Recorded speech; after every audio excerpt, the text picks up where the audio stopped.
Distinguish.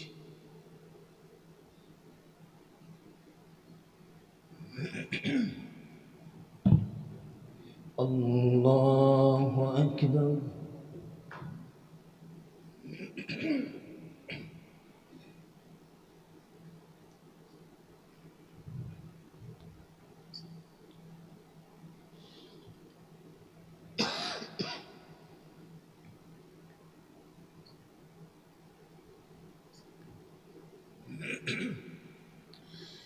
الحمد لله رب العالمين الرحمن الرحيم مالك يوم الدين إياك نعبد وإياك نستعين اهدنا الصراط المستقيم صراط الذين أنعمت عليهم غير المغضوب عليهم ولا الضالين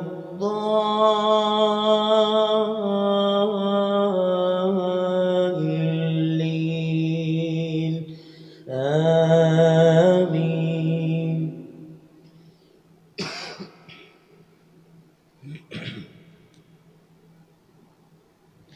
ولكل وجهة هو موليها فاستبقوا الخيرات أينما تكونوا يأت بكم الله جميعا إن الله على كل شيء قدير. ومن حيث خرجت فول وجهك شطر المسجد الحرام وإنه للحق من ربك وما الله بغافل عما تعملون. ومن حيث خرجت فول وجهك شطر المسجد الحرام وحيث ما كنتم فولوا وجوهكم شطره لئلا يكون للناس عليكم حجة إلا الذين ظلموا منهم فلا تخشوهم واخشوني ولأتم نعمتي عليكم ولعلكم تهتدون. كما أرسلنا فيكم رسولا منكم يتلو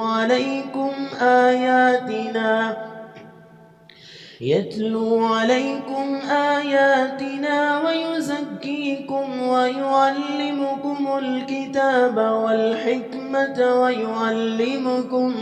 ويعلمكم ما لم تكونوا تعلمون. فاذكروني أذكركم واشكروا لي ولا تكفرون. يا أيها الذين آمنوا استعينوا بالصبر والصلاة إن الله مع الصابرين. ولا تقولوا لمن يقتل في سبيل الله أموات بل أحياء ولكن لا تشعرون. ولنبلونكم بشيء من الخوف والجوع ونقص من الأموال والأنفس والثمرات وبشر الصابرين الذين إذا أصابتهم مصيبة قالوا إنا لله وإنا إليه راجعون. أولئك عليهم صلوات من ربهم ورحمة وأولئك هم المهتدون. إن الصفا والمروة من شعائر الله فمن حج البيت أو اعتمر فلا جناح عليه أن يطوف بهما فمن تطوع خيرا فهو خير له. إن الصفا والمروة من شعائر الله، فمن حج البيت أو اعتمر فلا جناح عليه أن يطوف بهما، ومن تطوع خيرا فإن الله شاكر عليم. إن الذين يكتمون ما أنزلنا من البينات والهدى من بعد ما بيناه للناس في الكتاب أولئك يلعنهم الله ويلعنهم اللاعنون، إلا الذين تابوا وأصلحوا وبينوا فأولئك أتوب عليهم وأنا التواب الرحيم. إن الذين كفروا وماتوا وهم كفار أولئك عليهم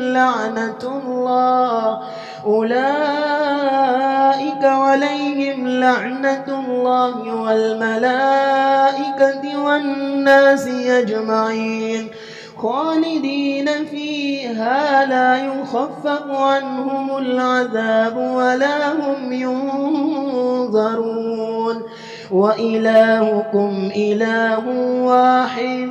لا إله إلا هو الرحمن الرحيم. إن في خلق السماوات والأرض واختلاف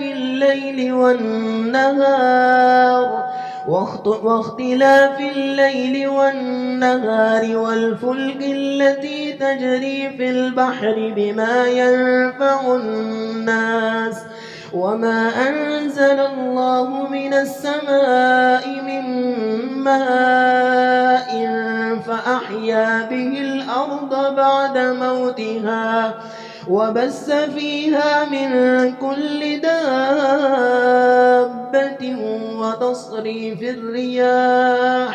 وتصريف الرياح والسحاب المسخر بين السماء والأرض لآيات لقوم يعقلون. ومن الناس من يتخذ من دون الله أندادا يحبونهم كحب الله والذين آمنوا أشد حبا لله. ولو يرى الذين ظلموا إذ يرون العذاب أن القوة لله جميعا وأن الله شديد العذاب. إذ تبرأ الذين اتبعوا من الذين اتبعوا ورأوا العذاب وتقطعت بهم الأسباب. وقال الذين اتبعوا لو أن لنا كرة فنتبرأ منهم كما تبرأوا منا كذلك يريهم الله أعمالهم حسرات عليهم وما هم بخارجين من النار. يا أيها الناس كلوا مما في الأرض حلالا طيبا ولا تتبعوا خطوات الشيطان إنه لكم عدو مبين. إنما يأمركم بالسوء والفحشاء وأن تقولوا على الله ما لا تعلمون. وإذا قيل لهم اتبعوا ما أنزل الله قالوا بل نتبع ما ألفينا عليه آباءنا أولو كان آباؤهم لا يعقلون شيئا ولا يهتدون. ومثل الذين كفروا كمثل الذي ينعق بما لا يسمع إلا دعاء ونداء صم بكم عمي فهم لا يعقلون. يا أيها الذين آمنوا كلوا من طيبات ما رزقناكم واشكروا لله إن كنتم إياه تعبدون إنما حرم عليكم الميتة والدم ولحم الخنزير وما أهل به لغير الله فمن اضطر غير باغ ولا عاد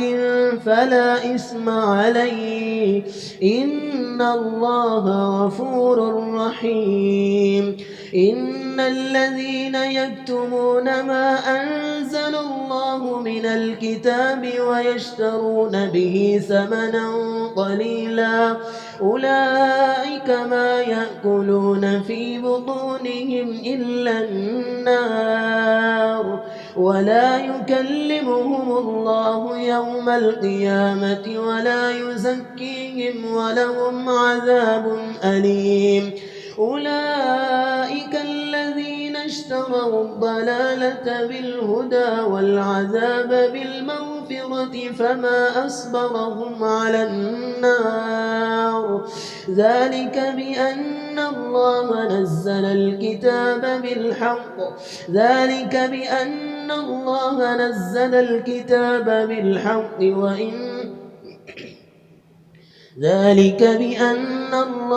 نزل الكتاب بالحق وأن الله ليس بظلام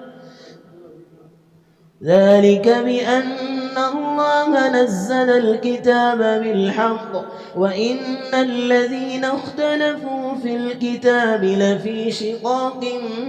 بعيد ليس البر أن تولوا وجوهكم قبل المشرق والمغرب ولكن البر من اتقى ليس البر أن تولوا وجوهكم قبل المشرق والمغرب ولكن البر من آمن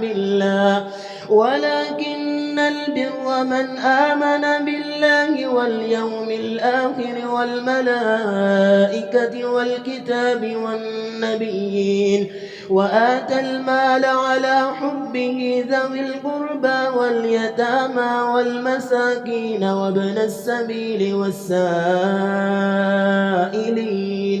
والسائلين وفي الرقاب وأقام الصلاة وآتى الزكاة والموفون بعهدهم إذا عاهدوا والصابرين في البأساء والضراء وحين البأس أولئك الذين صدقوا وأولئك هم المتقون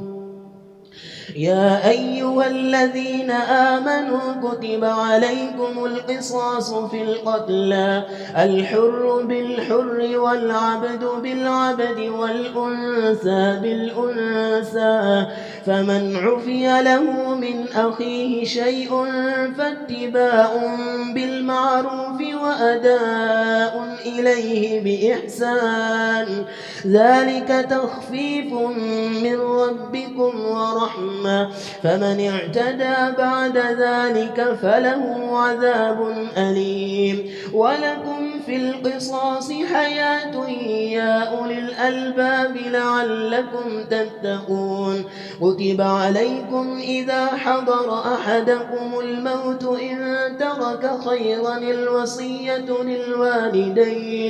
للوالدين والأقربين بالمعروف حقا على المتقين فمن بدله بعدما سمعه فإنما إثمه على الذين يبدلونه إن الله سميع عليم فمن خاف من موص جنفا أو إثما فأصلح بينهم فلا إثم عليه إن الله غفور رحيم يا أيها الذين آمنوا كتب عليكم الصيام كما كتب على الذين من قبلكم لعلكم تتقون أياما معدودات فمن كان منكم مريضا أو على سفر فعدة من أيام أخر وعلى الذين يطيقونه فدية طعام مسكين فمن تطوع خيرا فهو خير له وأن تصوموا خير لكم إن كنتم تعلمون. شهر رمضان الذي أنزل فيه القرآن هدى للناس وبينات من الهدى والفرقان فمن شهد منكم الشهر فليصم ومن كان مريضا أو على سفر فعدة من أيام أخر يريد الله بكم اليسر ولا يريد بكم العسر ولتكملوا العدة ولتكبروا الله على ما هداكم ولعلكم تشكرون. وإذا سألك عبادي عني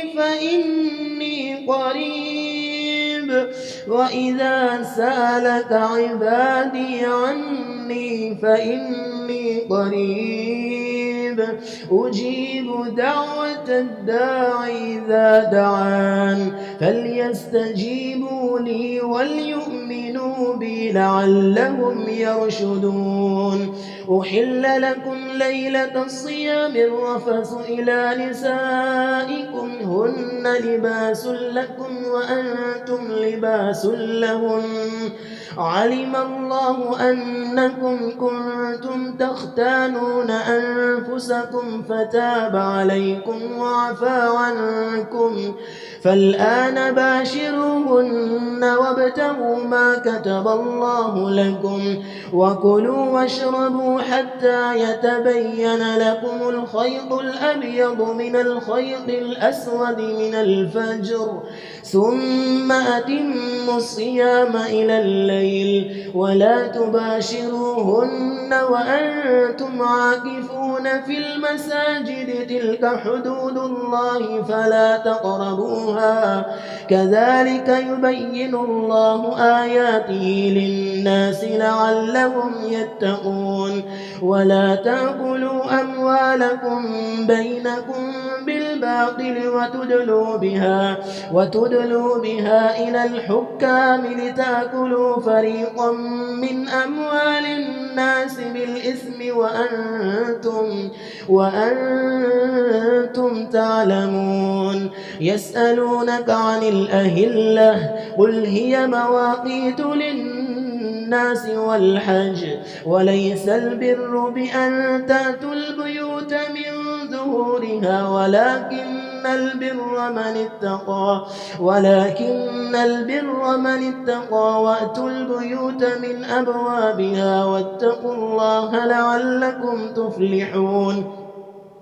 وقاتلوا في سبيل الله الذين يقاتلونكم ولا تعتدوا إن الله لا يحب المعتدين. واقتلوهم حيث ثقفتموهم وأخرجوهم من حيث أخرجوكم والفتنة أشد من القتل ولا تقاتلوهم عند المسجد الحرام حتى يقاتلوكم فيه فإن قاتلوكم فاقتلوهم كذلك جزاء الكافرين. فإن انتهوا فإن الله غفور رحيم. وقاتلوهم حتى لا تكون فتنة ويكون الدين لله فإن انتهوا فلا عدوان إلا على الظالمين. الشهر الحرام بالشهر الحرام والحرمات قصاص فمن اعتدى عليكم فاعتدوا فاعتدوا عليه بمثل ما اعتدى عليكم واتقوا الله واعلموا أن الله مع المتقين وأنفقوا في سبيل الله ولا تلقوا بأيديكم إلى التهلكة وأحسنوا إن الله يحب المحسنين وأتموا الحج والعمرة لله فإن أحصرتم فما استيسر من الهدي ولا تحلقوا رؤوسكم حتى يبلغ الهدي محله فمن كان منكم مريضا أو به أذى من رأسه ففدية من صيام أو صدقة أو نسك فإذا أمنتم فمن تمتع بالعمرة إلى الحج فما استيسر من الهدي فمن لم يجد فصيام 3 أيام في الحج و7 إذا رجعتم تلك 10 كاملة ذلك لمن لم يكن أهله حاضر المسجد الحرام واتقوا الله واعلموا أن الله شديد العقاب الحج أشهر معلومات فمن فرض فيهن الحج فلا رفث ولا فسوق ولا جدال في الحج وما تفعلوا من خير يعلمه الله وتزودوا فإن خير الزاد التقوى واتقون يا أولي الألباب ليس عليكم جناح أن تبتغوا فضلا من ربكم فإذا أفضتم من عرفات فاذكروا الله عند المشعر الحرام واذكروه كما هداكم وإن كنتم من قبله لمن الضالين ثم أفيضوا من حيث أفاض الناس واستغفروا الله إن الله غفور رحيم فإذا قضيتم مناسككم فاذكروا الله كذكركم آباءكم أو أشد ذكرا فمن الناس من يقول ربنا آتنا في الدنيا وما له في الآخرة من خلاق ومنهم من يقول ربنا آتنا في الدنيا حسنة وفي الآخرة حسنة وقنا عذاب النار أولئك لهم نصيب مما كسبوا والله سريع الحساب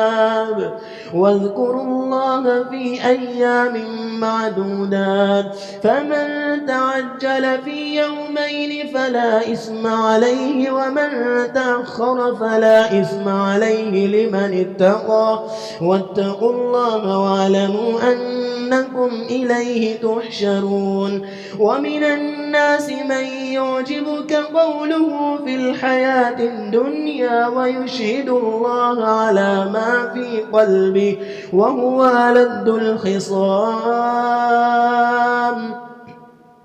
وإذا تولى سعى في الأرض ليفسد فيها ويهلك الحرث والنسل والله لا يحب الفساد ومن الناس من وإذا قيل له اتق الله أخذته العزة بالإثم فحسبه جهنم ولبئس المهاد ومن الناس من يشري نفسه ابتغاء مرضات الله والله رؤوف بالعباد يا أيها الذين آمنوا ادخلوا في السلم كافة ولا تتبعوا خطوات الشيطان إنه لكم عدو مبين فإن زللتم من بعد ما جاءتكم البينات فاعلموا أن الله عزيز حكيم. هل ينظرون إلا أن يأتيهم الله في ظلل من الغمام والملائكة وقضي الأمر وإلى الله ترجع الأمور.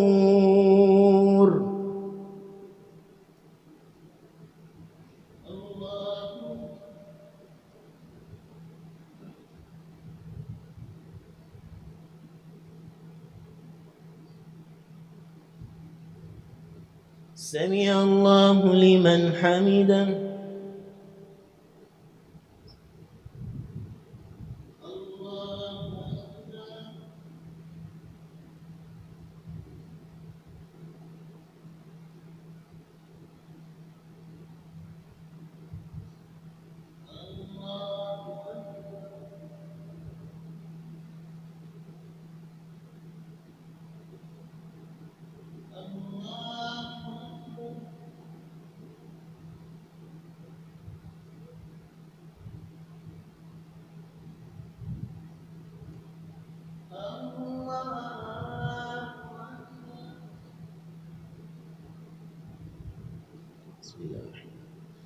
الحمد لله رب العالمين الرحمن الرحيم مالك يوم الدين إياك نعبد وإياك نستعين اهدنا الصراط المستقيم صراط الذين أنعمت عليهم غير المغضوب عليهم ولا الضالين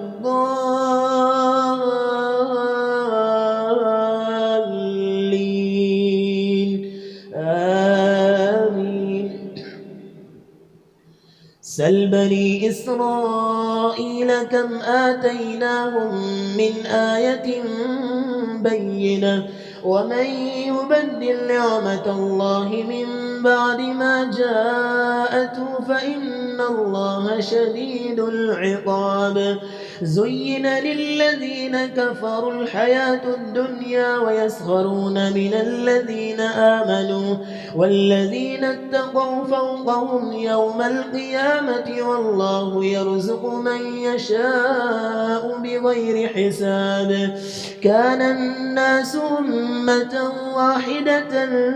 فبعث الله النبيين مبشرين ومنذرين وأنزل معهم الكتاب بالحق ليحكم بين الناس فيما اختلفوا فيه وما اختلف فيه إلا الذين أوتوه من بعد ما جاءتهم البينات بغيا بينهم فهدى الله الذين آمنوا لما اختلفوا فيه من الحق بإذنه والله يهدي من يشاء إلى صراط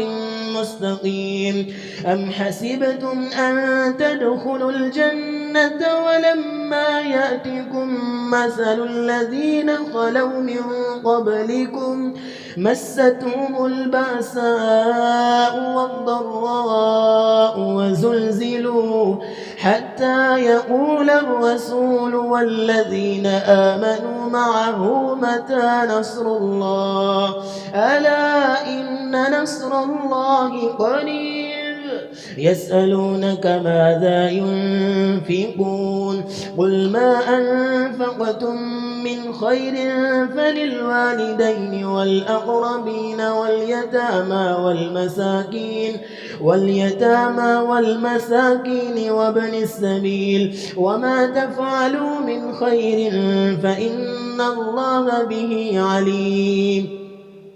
كتب عليكم القتال وهو كره لكم وعسى أن تكرهوا شيئا وهو خير لكم وعسى أن تحبوا شيئا وهو شر لكم والله يعلم وأنتم لا تعلمون. يسألونك عن الشهر الحرام قتال فيه قل قتال فيه كبير وصد عن سبيل الله قل قتال فيه كبير وصد عن سبيل الله والمسجد الحرام وإخراج أهله منه أكبر عند الله قل قتال فيه كبير وصد عن سبيل الله والمسجد الحرام قل قتال فيه كبير وصد عن سبيل الله وكفر به والمسجد الحرام وإخراج أهله منه أكبر عند الله والفتنة أكبر من القتل ولا يزالون يقاتلونكم حتى يردوكم عن دينكم إن استطاعوا ومن يرتد منكم عن دينه فيمت وهو كافر فأولئك حبطت أعمالهم في الدنيا والآخرة وأولئك أصحاب النار هم فيها خالدون إن الذين آمنوا والذين هاجروا وجاهدوا في سبيل الله أولئك يرجون رحمة الله والله غفور رحيم ولا تنكحوا المشركات حتى يؤمن ولأمة مؤمنة خير من مشركة ولو أعجبتكم ولا تنكحوا المشركين حتى يؤمنوا ولعبد مؤمن خير من مشرك ولو أعجبكم أولئك يدعون إلى النار والله يدعو إلى الجنة والمغفرة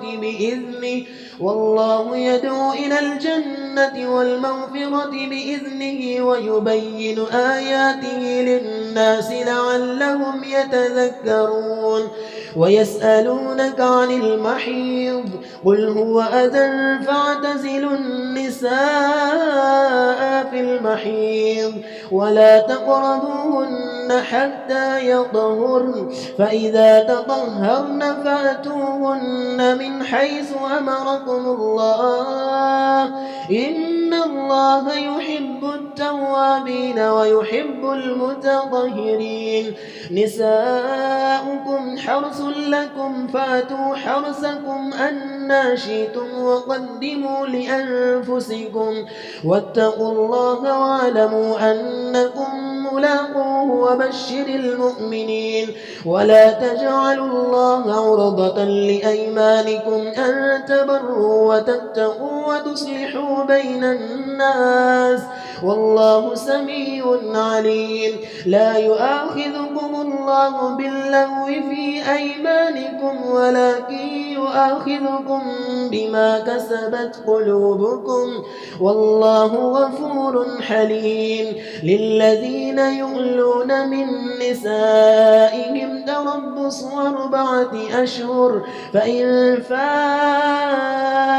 فإن الله غفور رحيم وإن عزموا الطلاق فإن الله سميع عليم والمطلقات يتربصن بأنفسهن 3 قروء ولا يحل لهن أن يكتمن ما خلق الله في أرحامهن إن كن يؤمن بالله واليوم الآخر وبعولتهن أحق بردهن في ذلك إن أرادوا إصلاحا ولهن مثل الذي عليهن بالمعروف وللرجال عليهن درجة والله عزيز حكيم الطلاق 2 فإمساكم بمعروف أو تسريح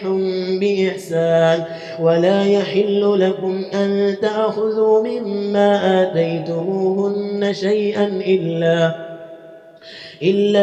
ولا يحل لكم أن تأخذوا مما مما آتيتموهن إلا أن يخافا ألا يقيما حدود الله. الطلاق مرتان فإمساك بمعروف أو تسريح بإحسان ولا يحل لكم أن تأخذوا مما آتيتموهن شيئا إلا أن يخافا ألا يقيما حدود الله فإن خفتم ألا يقيما حدود الله فلا جناح عليهما فيما افتدت به تلك حدود الله فلا تعتدوها ومن يتعد حدود الله فأولئك هم الظالمون. فإن طلقها فلا تحل له من بعد فإن طلقها فلا تحل له من بعد حتى تنكح زوجا غيره فإن طلقها فلا جناح عليهما أن يتراجعا إن ظنا أن يقيما حدود الله وتلك حدود الله يبينها لقوم يعلمون. وإذا طلقتم النساء فبلغن أجلهن فأمسكوهن بمعروف أو سرحوهن بمعروف ولا تمسكوهن ضرارا لتعتدوا ومن يفعل ذلك فقد ظلم نفسه. ولا تتخذوا آيات الله هزوا واذكروا نعمة الله عليكم وما أنزل عليكم من الكتاب والحكمة يعظكم به واتقوا الله واعلموا أن الله بكل شيء عليم. وإذا طلقتم النساء فبلغن أجلهن فلا تعضلوهن أن ينكحن أزواجهن إذا تراضوا بينهم بالمعروف ذلك يوعظ به من كان منكم يؤمن بالله واليوم الآخر ذلكم أزكى لكم وأطهر والله يعلم وأنتم لا تعلمون.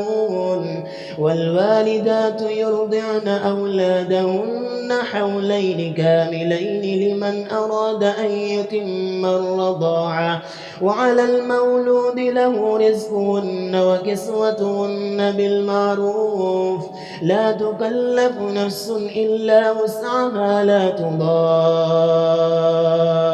والدة بولدها ولا مولود له بولده وعلى الوارث مثل ذلك فإن أرادا فصالا عن تراض منهما وتشاور فلا جناح عليهما.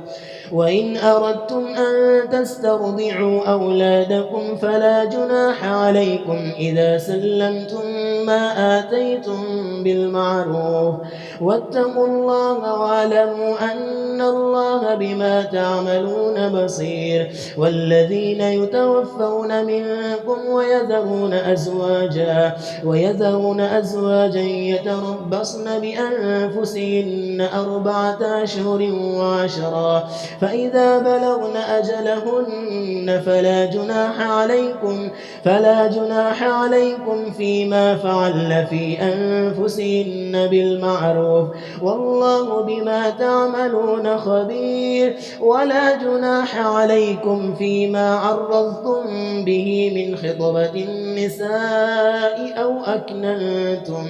أو أكننتم في أنفسكم علم الله أنكم ستذكرونهن ولكن لا تواعدوهن سرا إلا أن تقولوا قولا معروفا ولا تعزموا عقدة النكاح حتى يبلغ الكتاب أجله واعلموا أن الله يعلم ما في أنفسكم أنفسكم فاحذروه واعلموا أن الله غفور حليم. لا جناح عليكم إن طلقتم النساء ما لم تمسوهن أو تفرضوا لهن فريضة ومتعوهن على الموسع قدره وعلى المقتر قدره متاعا بالمعروف حقا على المحسنين. وإن طلقتموهن من قبل أن تمسوهن وقد فرضتم لهن فريضة فنصف ما فرضتم إلا أن يعفون أو يعفو الذي بيده عقدة النكاح وأن تعفوا أقرب للتقوى ولا تنسوا الفضل بينكم إن الله بما تعملون بصير. حافظوا على الصلوات والصلاة الوسطى وقوموا لله قانتين. فإن خفتم فرجالا أو ركبانا فإذا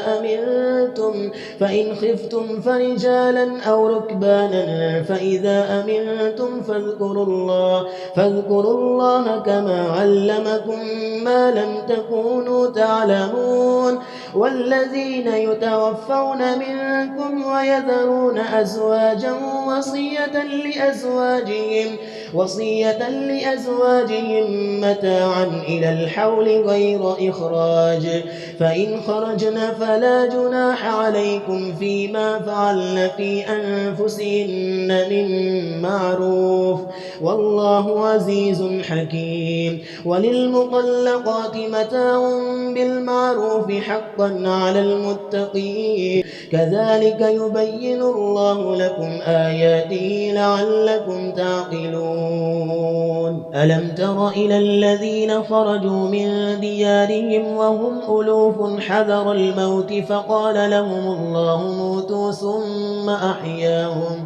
إن الله لذو فضل على الناس ولكن أكثر الناس لا يشكرون. وقاتلوا في سبيل الله واعلموا أن الله سميع عليم. من ذا الذي يقرض الله قرضا حسنا فيضاعفه له أضعافا كثيرة والله يقبض ويبسط وإليه ترجعون. ألم تر إلى الملأ من بني إسرائيل من بعد موسى إذ قالوا لنبي له مبعث لنا ملكا نقاتل في سبيل الله قال هل عسيتم إن كتب عليكم القتال ألا تقاتلوا قالوا وما لنا ألا نقاتل في سبيل الله وقد أخرجنا من ديارنا وأبنائنا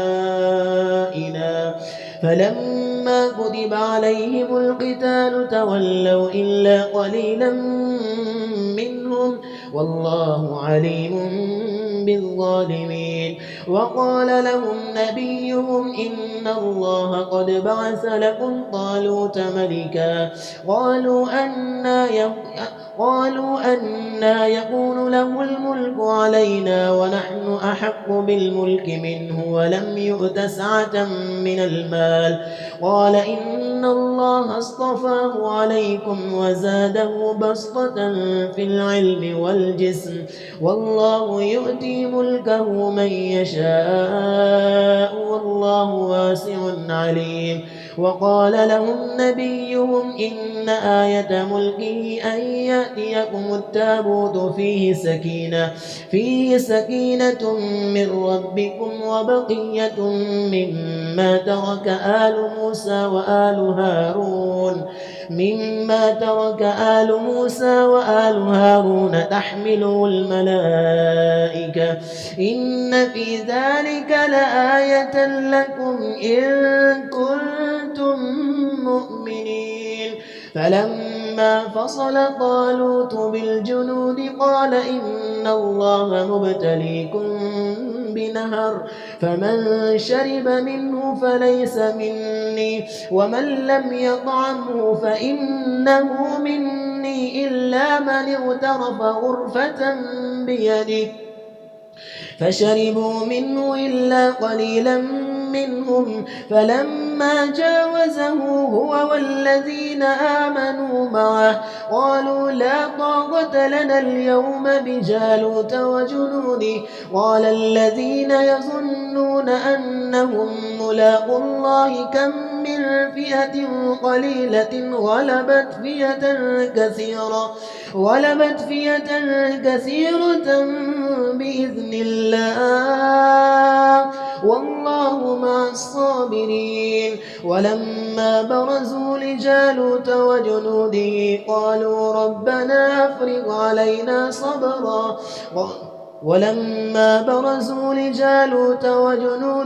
قالوا ربنا أفرغ علينا صبرا وثبت أقدامنا وانصرنا على القوم الكافرين فهزموهم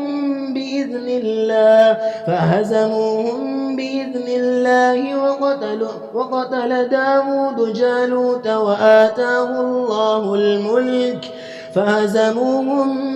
الله وقتل داود جالوت وآتاه الله الملك والحكمة وعلمه مما يشاء ولولا دفع الله الناس بعضهم ببعض لفسدت الأرض ولكن الله ذو فضل على العالمين تلك آيات الله نتلوها عليك بالحق وإنك لمن المرسلين تلك الرسل فضلنا بعضهم على بعض منهم من كلم الله ورفع بعضهم درجات وآتينا عيسى ابن مريم البينات وأيدناه بروح القدس ولو شاء الله ما اقتتل الذين من بعد ما جاءتهم البينات ولكن اختلفوا فمنهم من آمن ومنهم من كفر ولو شاء الله ما اقتتلوا ولكن الله يفعل ما يريد يا أيها الذين آمنوا أنفقوا مما رزقناكم من قبل أن يأتي يوم لا بيع فيه ولا خلة ولا شفاعة والكافرون هم الظالمون الله لا إله إلا هو الحي القيوم لا تأخذه سنة ولا نوم له ما في السماوات وما في الأرض من ذا الذي يشفع عنده إلا بإذنه يعلم ما بين أيديهم وما خلفهم ولا يحيطون بشيء من علمه إلا بما شاء وسع كرسيه السماوات والأرض ولا يؤوده حفظهما وهو العلي العظيم لا إكراه في الدين قد تبين الرشد من الغي فمن يكفر بالطاغوت ويؤمن بالله فقد استمسك بالعروة الوثقى لا انفصام لها والله سميع عليم الله ولي الذين آمنوا يخرجهم من الظلمات إلى النور والذين كفروا أولياؤهم الطاغوت يخرجونهم من النور إلى الظلمات أولئك أصحاب النار هم فيها خالدون ألم تر إلى الذي حاج إبراهيم